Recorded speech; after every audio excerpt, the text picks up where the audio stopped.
히브리서 11장 8절로 16절까지 이 내용은 바로 믿음의 족장 시대에서 그 믿음의 족장들은 어떤 믿음을 근거로 이렇게 살았을까 하는 내용, 특히 아브람과 사라를 중심으로 오늘 말씀을 나누고자 합니다.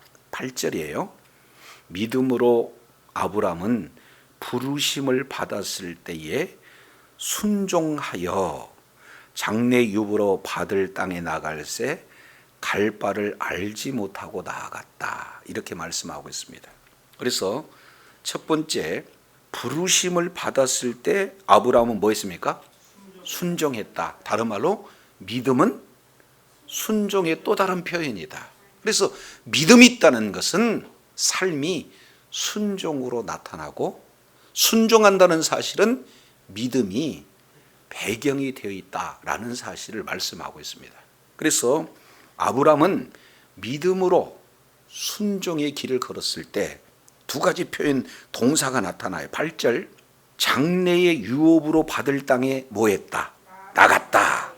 그리고 갈가를 알지 못하고 뭐 했다? 나갔다. 그러니까 나가고 나가는 이 내용은 한마디로 믿음에 따른 순종의 표현이다라는 사실을 볼 수가 있습니다. 자, 그렇다면 아브라함은 여기서 약속의 땅, 기업으로 얻을 땅에 나갔을 때 오늘 히브리 기자가 갈 바를 알지 못하고 나갔다라고 그랬는데, 이 갈 바를 알지 못하고 나갔다는 그 내용이 무엇인가? 이 부분들을 우리가 조금 더 살펴볼 필요가 있어요. 자, 창세기 12장 1절부터 3절까지 이 내용을 통해서 보면은 아브라함이 하나님의 말씀을 듣고 순종하는 그런 어떤 그 내용이 소개가 되고 있죠. 너는 본토, 친척, 아비 집을 떠나 내가 내게 지시할 땅으로 가라. 이렇게 말씀하고 있어요. 그래서 떠나는 대상이 고향으로부터, 그리고 친척으로부터, 그리고 아버지 집으로부터 떠날 장소를 정확하게 표기하고 있습니다. 그런데 가야 할 목적지는 내가 지시할 땅 그랬으니까 목적지는 뭐예요? 분명하지 않은 내용이에요. 그러나 분명하지 않는 그 땅을 나가고자 했을 때 우리 하나님께서 약속하신 7가지 내용이 소개가 되고 있죠. 그 내용은 이제 큰 민족을 우리 하나님이 주시겠다. 그리고 복을 주시겠다. 이름을 창대하게 하겠다. 그리고 아예 복의 근원 자체가 되게 하겠다. 이 내용을 약속하시고, 이어서 너를 축복하는 자 내가 복을 주고 너를 저주하는 자 내가 저주하겠다. 이어서 천하 많은 민족이 너로 말미암아 복을 받겠다. 그러면 그 내용에 메시아에 대한 약속이 고스란히 담겨져 있습니다. 그래서 크게 민족에 대한 복, 두 번째 땅에 대한 복, 세 번째 그 후손 중에 메시아가 나타나고 그 메시아를 통해서 천하 만민이 복을 받는다는 그런 공적인 약속에 대한 내용들을 말씀을 하고 있습니다. 그래서 아브람은 떠나야 할 장소는 정확한 제시를 해주시는 하나님의 말씀. 그러나 그 지시할 땅이니까 방향과 목적은 알기는 알아요. 그런데도 정확하게 아는 거예요? 모르는 거예요? 모르는 그런 어떤 내용들을 보게 됩니다. 자, 그런데 진짜 알지 못했는가? 아니면 그 아버지 대라도 알았는가? 이 부분들을 우리가 살펴볼 수가 있습니다. 창세기 11장 잠깐 살펴보면은 31절에요. 데라가 그의 아들 아브람과 하란의 아들 그 손자 롯과 그리고 그의 며느리 아브람의 아내 사라를 데리고, 그러면은 주체가 누굽니까? 데라가 누구를? 아브람도 롯도 그리고 사라도 데리고 어디를 떠났어요? 그렇습니다. 갈대아 우르를 떠났다. 그 다음에 잘 보시기라 바랍니다. 어디로 가고자 하더니 목적지가 정확하잖아요. 그러니까 갈 바를 알지 못하는 게 아니라 가야 할 목적지, 가야 할 방향은 정확하게 제시가 돼 있다 그 말이죠. 갈대아 우르에 있었을 그때에. 그런데 가나안 땅으로 오지 않고 하란에 이르러 거기에서 뭐 했습니까? 거주했다. 그러니까 이제 최종적으로 가나안 땅으로 우리 하나님께서 이제 이끌어 주셨는데, 게라는 이제 그 일에 아브라함과 그리고 그에 함께하는 자들과 떠나기는 했으나 온전히 순종하지 못하고 한 아래에 머무르는 이런 어떤 내용들을 보게 됩니다.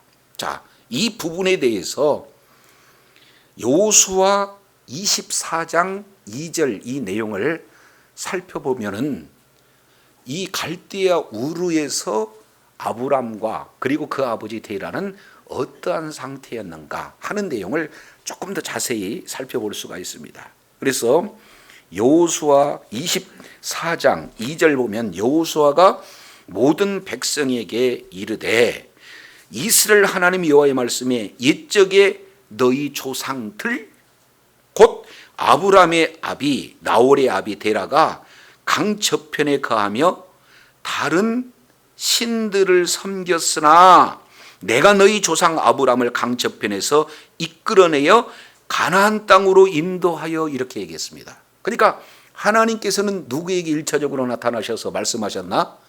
아브람에게 나타나셔서 말씀하셨어요. 그리고 어디로 가라?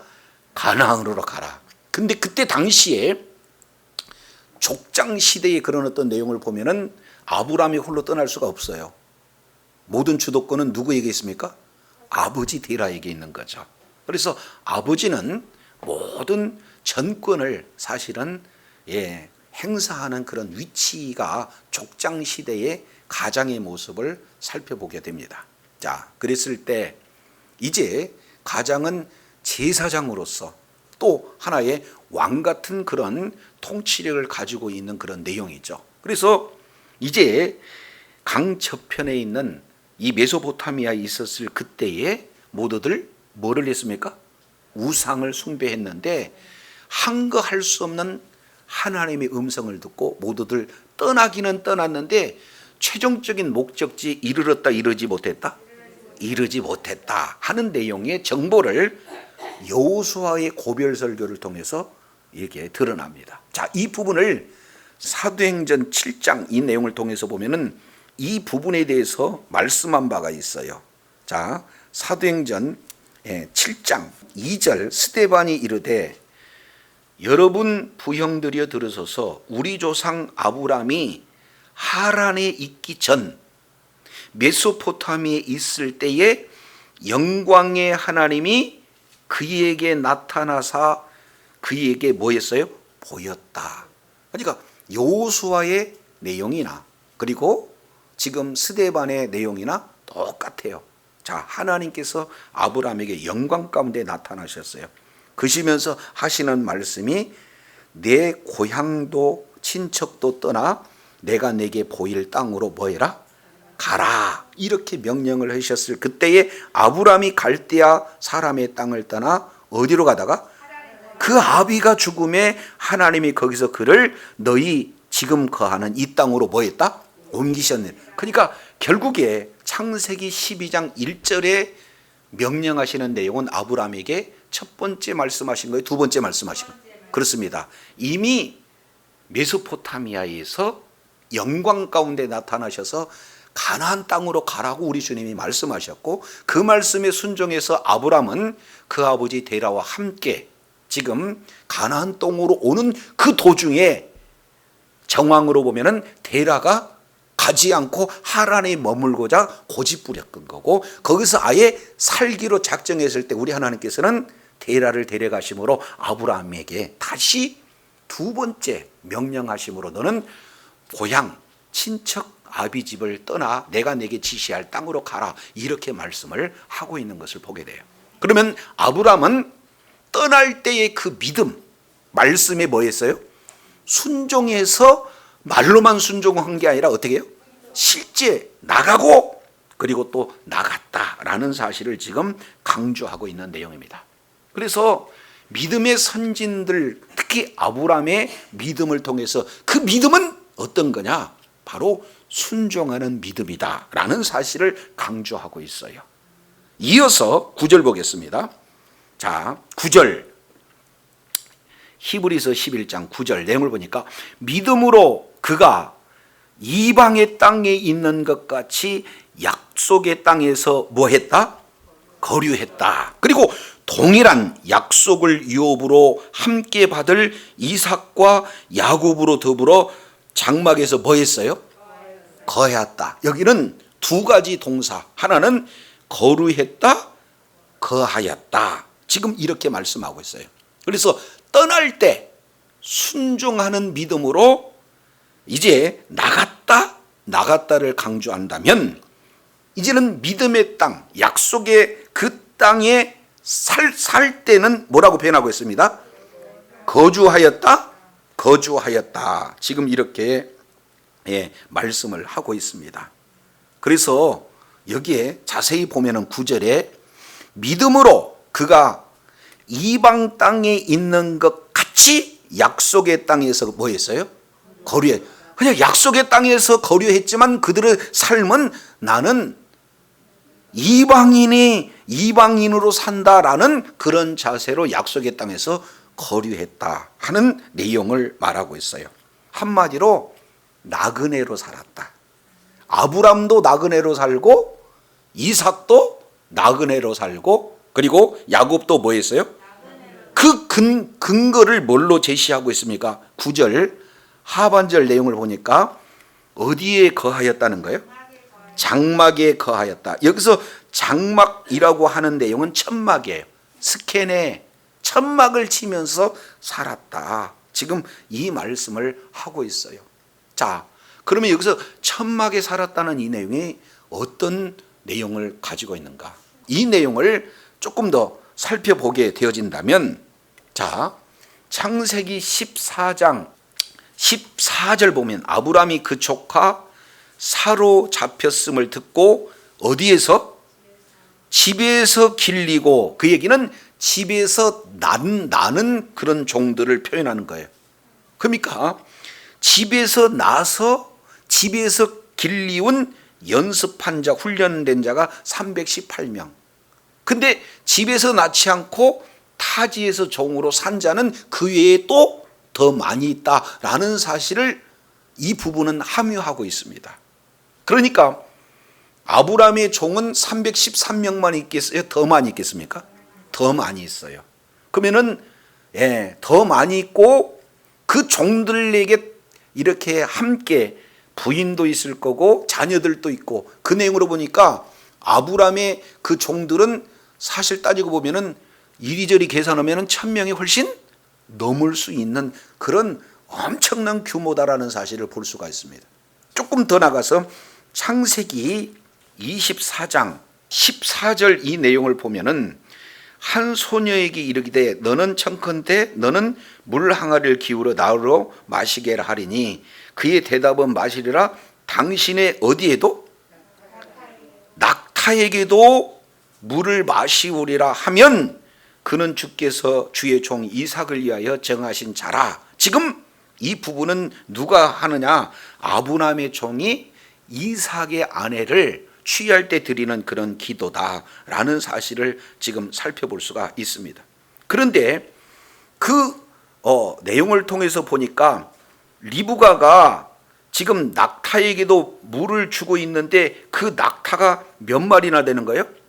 무려 10마리가 되어집니다. 그러면서 이제 그 낙타에게 많은 은금 폐물들을 가지고 갔던 그런 모습들을 이렇게 살펴볼 수가 있죠. 그만큼 이삭의 아내를 구할 때 낙타 10필과 그리고 수많은 은금 폐물을 가지고 가는 내용을 통해서 보면은 아브람은 종도 많고 물질도 풍부하다는 사실을 우리가 성경을 통해서 살펴볼 수가 있습니다. 자, 그러면 생각해 보시겠습니다. 아브람이 가나안 땅에서 정착하고 살 때에 이렇게 많은 종과 많은 물질들이 풍부했다. 그러면 집을 짓고 사는 것이 맞을까요? 아니면 천막에서 사는 것이 맞을까요? 그런데도 유독 아브람은 가나안 땅, 약속의 땅에 거하면서 텐트, 장막을 치면서 살았다라는 사실을 계속해서 지금 강조하고 있다 그 말이죠. 왜 그럴까? 히브리서 11장 10절 이렇게 표현합니다. 이는 그가 하나님이 계획하시고 지으실 터가 있는 성을 뭐 했기 때문에? 바랐기 때문에. 그러니까 아브람은 가나안 땅에 거주할 때 철저하게 나그네로서의 삶을 살았다. 나그네로 삶을 살았다는 것은 거기에 아예 정착하겠다는 것이에요? 거쳐가겠다는 거예요. 거쳐가겠다는 거예요. 그 증거가 집을 짓지 않고 뭘 졌어요? 장막을 졌어. 왜 그러냐면 내가 가야 할 진정한 본향은 사람이 짓고 사람이 설계하는 내용이 아니에요. 그러면 하나님이 뭐 한다? 계획하시다라고 하는 것은 두 가지 의미가 있어요. 히브리 원어로는 하나님께서 설계하시고 그리고 하나님께서 건축하시고 이 두 가지 내용에 들어가 있어요. 그러니까 하나님의 지혜로 하나님의 능력으로 완벽한 설계와 완벽한 건축을 하는 그 성이 내가 가서 살아야 할 장소다. 그러니 약속의 땅에 머무는 것은 나는 여기서 영원히 사는 것이 아니라 어디서 산다? 나그네처럼 살고 내가 살 곳은 하나님이 지으신 영원한 성에서 산다. 이 내용이 아브라함이 약속의 땅 가나안 땅에서 거주할 때의 믿음이다라는 사실을 정확하게 보여주고 있다 그 말이죠. 아니 저 여러분 이제 뭐 예를 들어서 여름 휴가를 가요. 거기 가면은 막 환경도 좋습니다. 공기도 좋고 그잖아요. 그런 좋은 환경, 좋은 장소, 그리고 좋은 공기 속에서 보면서 내가 여기 있다가 집을 빨리 사야 되겠다 이렇게 하는 사람이 있어요. 우리 집은 작고 공기가 좀 별로 이렇게 좋지 않는다 할지라도 여기서 실컷 거쳐가며 즐기며 가고자 하는 내용이 어디예요? 우리 집이다. 왜? 내가 살 곳이 그곳이니까. 이해가 되시죠? 자, 그래서 이 아브람은 여기다가 집을 질 생각이 전혀 없어요. 왜?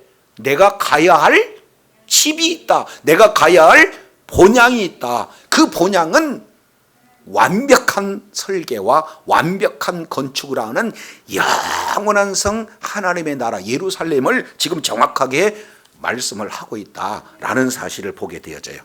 이런 아브라함의 믿음과 동일한 그런 믿음이 저와 여러분에 있기를 원합니다. 그러니까 이 땅은 영원히 살 곳이 아니라 뭐예요? 아브라함의 믿음으로 본다면은 나그네의 삶, 거쳐가는 삶이에요. 그러니까 이 땅에 소망을 두는 게 아니라 저와 여러분은 하나님 나라에 소망을 둬야 될 그런 내용을 정확하게 아브라함의 믿음을 통해서 보여주고 계시다. 근데 그 믿음이 누구에게 전수가 돼요?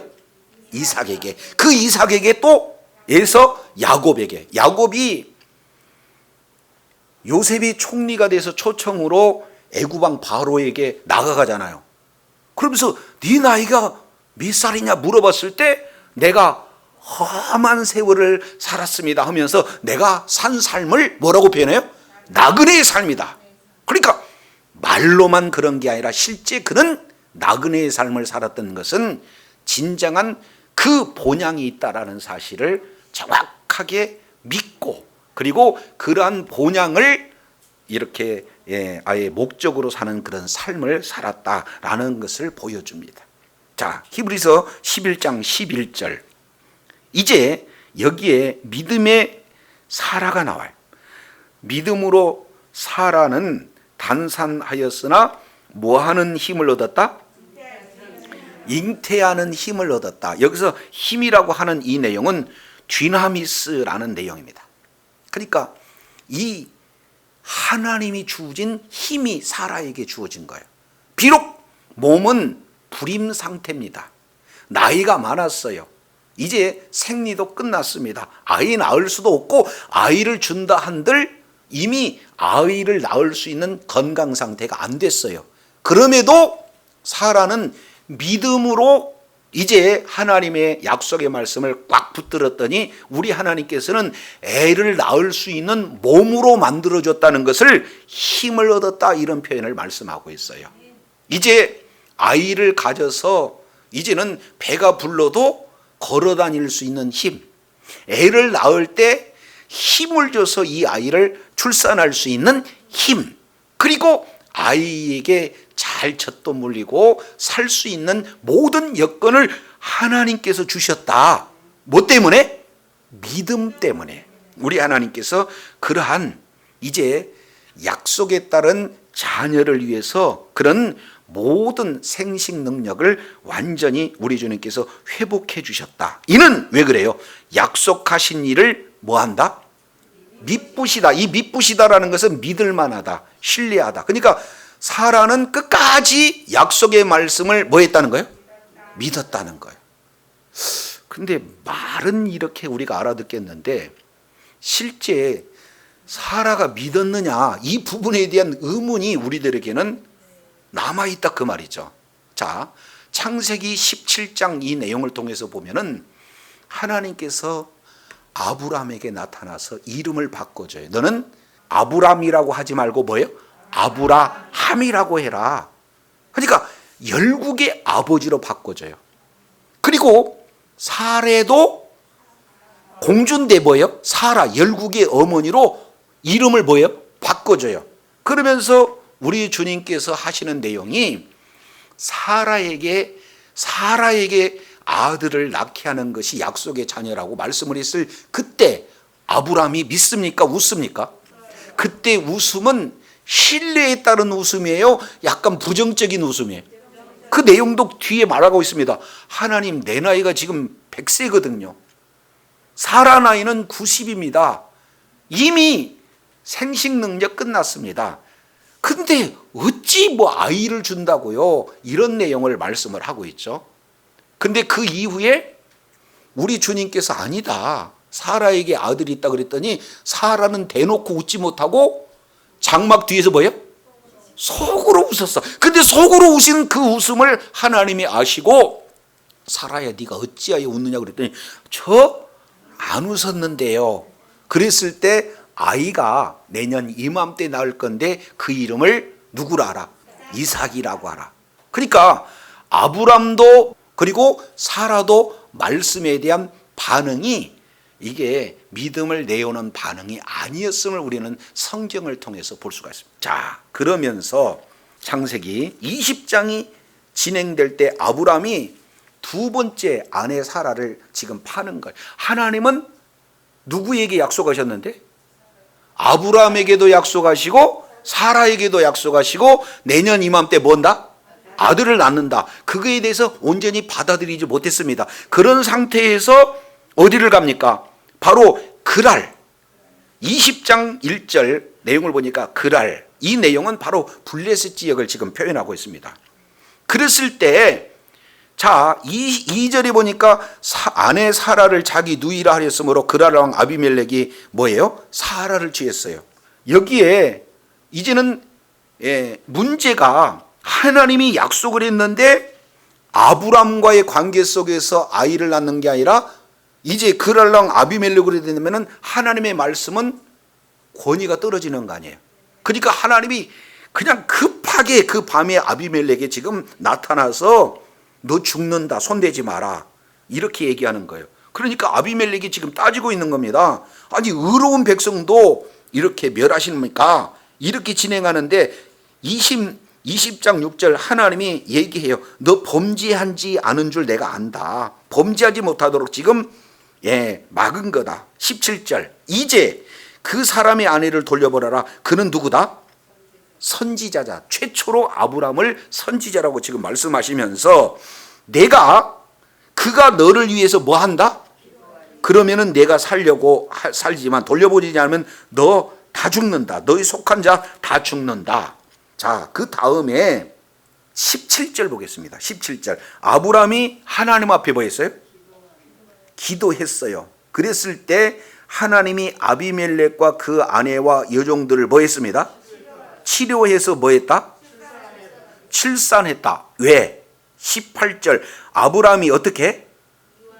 이왕에 아브라함의 아내 사라의 연고로 아브라함의 집 모든 대를 뭐 하겠다? 여기서 이왕의 그 얘기는 그 이전에. 그러니까 하나님의 계획은 놀라워요. 자, 보세요. 하나님은 현재의 하나님이기 때문에 과거도 현재, 현재도 현재, 미래도 현재로 현재로 계신 하나님이에요. 그러니까 하나님은 지금 아브람과 사레가 아비멜렉에게 찾아올 것 뻔히 알고 아비멜렉에게 모두 다 태를 다 막았어요. 그러니까 왕족이 뭐예요? 다 끊겼고 어떤 여인을 들여보낸다 할지라도 다 태를 닫아놨기 때문에 아이를 낳아요, 못 낳아요? 못 낳아요. 그러니까 이번에도 사례를 통해서 아이를 낳아보려고 했는데 하나님이 꿈에 나타나가지고는 너 죽인다 이렇게 얘기했단 말이죠. 그러면 한번 생각해 보세요. 아브람은 이때까지 사실은 사라와의 관계에서 아들을 낳았습니까? 못 낳았습니까? 못 낳.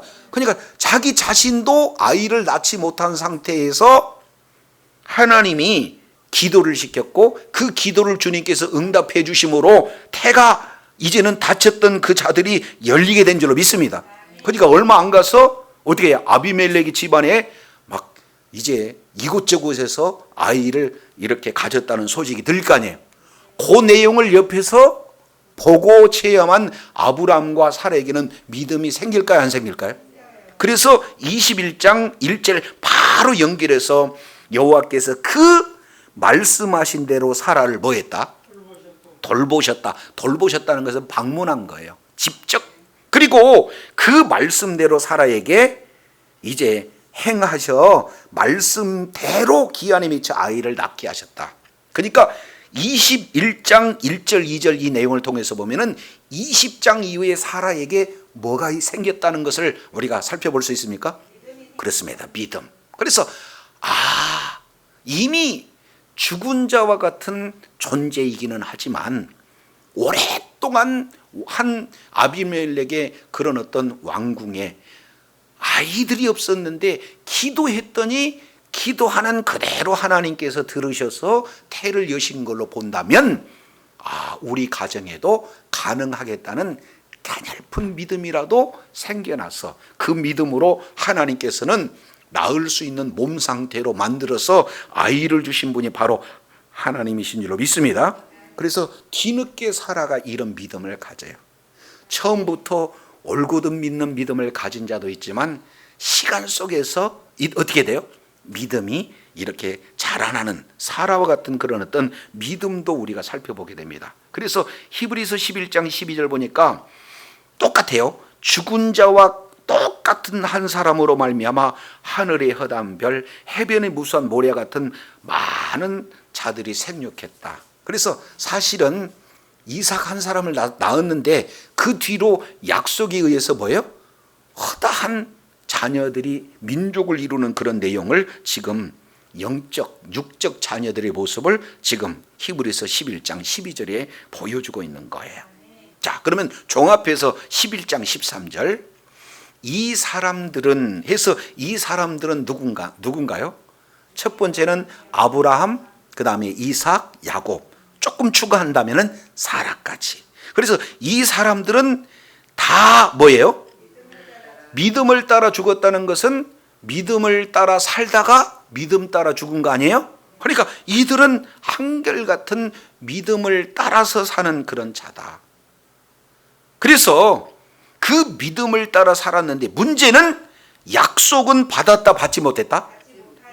받은 것도 있고 받지 못한 것이 있어요. 이것은 아브라함에게 주어진 7가지 복 중에 너에게 복이 되게 하겠다, 이름을 창대하게 만들겠다, 그리고 아예 네가 복 자체가 되겠다, 너를 축복하는 자는 복을 주고 저주한 자는 내가 저주하겠다. 이 내용이 하나하나 다 이루어졌잖아요. 그러니까 아브라함에게 주어진 개인에게 주어진 복은 다 이루어졌지만 그 아브라함과 후손에게 대한 그 약속, 땅을 주시겠다, 큰 민족을 만들겠다, 그 후손 메시아를 주겠다. 이 내용은 이루어졌어요, 이루어지지 않았어요? 그러니까 약속을 온전히 이루어지지는 못했다 그 말이죠. 그죠? 믿음으로 살기는 했는데 그 믿음에 따른 약속이 다 이루어지지 않았어요. 근데 그 뒤에 중요한 내용을 말씀합니다. 13절 내용을 보니까 그것들을 아예 포기하는 거예요. 멀리서 보고 환영한 거예요. 여기서 멀리서 본다는 것은 어디입니까? 하나님의 나라. 그렇지 않습니까? 하나님의 나라에서 이 땅에서 그 약속이 이루어지지 않았지만 그 약속은 반드시 이루어질 것이라는 그런 확신을 가지고 먼 데서 지금 바라보고 있는 내용이다 그 말이죠. 이것을 예수님께서는 요한복음 8장 56절에 아브라함이 나의 때를 보고 기뻐했다 이렇게 표현을 하고 있는 거예요. 그만큼 약속은 한 번 선포되면 그 약속의 말씀은 반드시 이루어지게 되는 줄로 믿습니다. 그래서 7가지 복 중에 자기 죽으시는 4가지는 다 이루어졌지만 남은 공통적인 3가지, 바로 민족에 대한, 땅에 대한, 메시아에 대한 이 내용은 이루어지지 않은 거예요. 그러나 이 내용 또한 이루어진다라는 것을 멀리서 보고 지금 환영하고 있는 이 세 사람들의 믿음을 통해서 봅니다. 그러면서 또 이렇게 얘기를 해요. 땅에서는 뭐다? 외국인이다. 그러니까 외국인으로 살았어요. 철저하게. 왜 그래요? 본향이 있기 때문에. 그래서 14절에 이같이 말하는 자들은 본향을 찾는 것을 나타냅니다. 그러니까 여기서 찾는다라고 하는 것은 원문 내용을 보면 집요하게 찾는 거예요. 그러니까 이 땅의 가치와 이 땅의 소망을 두는 것이 아니라 집요하게 끝까지 찾고 있는 것은 하나님 나라의 가치와 하나님 나라의 소망인 줄로 깨달으시길 바랍니다. 이게 나그네로서의 삶을 사는 이 사람들, 바로 믿음의 조상 아브라함의, 이삭, 야곱의 그런 믿음들을 우리가 살펴볼 수가 있습니다. 그 내용이 15절, 만약에 그 나온 바 본향을 생각하면 언제든지 어디로 돌아가요? 메소포타미아로 돌아가잖아요. 근데 단 한 번도 그쪽으로 돌아간 사실이 없다 그 말이에요. 그러니까 어디만을 생각했어요? 진짜 본향, 하나님 나라, 하나님이 거주한 그 성만을 사모하는 그런 어떤 내용들을 보게 돼요. 그래서 16절, 그들이 이제는 무슨 것을 사모해? 거기다가 밑줄 착 치세요. 더 나은 본향, 더 나은 본향을 사모했다. 그러면 더 나은 본향이 어디 있느냐? 하늘에 있다. 이 땅의 가치를 두고 사는 게 아니라 하나님 나라의 가치를 두고 살았어요. 더 사모하는 그런 믿음을 가지고 살았어요. 그래서 이 땅에 그렇게 많은 종들을 거느리고 그렇게 많은 이런 은금 폐물을 소유했다 할지라도 이거 다 어떻게 해요? 가치를 두지 않고 하나님 나라의 가치를 두고 사는 모습이에요. 나는 나그네입니다. 말끝마다 나는 나그네입니다. 이렇게 주장하며 살았던 내용이에요. 자, 이게 이제 핵심이에요. 그러므로 거기다가 세모 딱 치세요. 세모. 그러니까 앞이 A라면 뒤에 B입니다. 앞이 원인이라면 뒤에는 결과예요.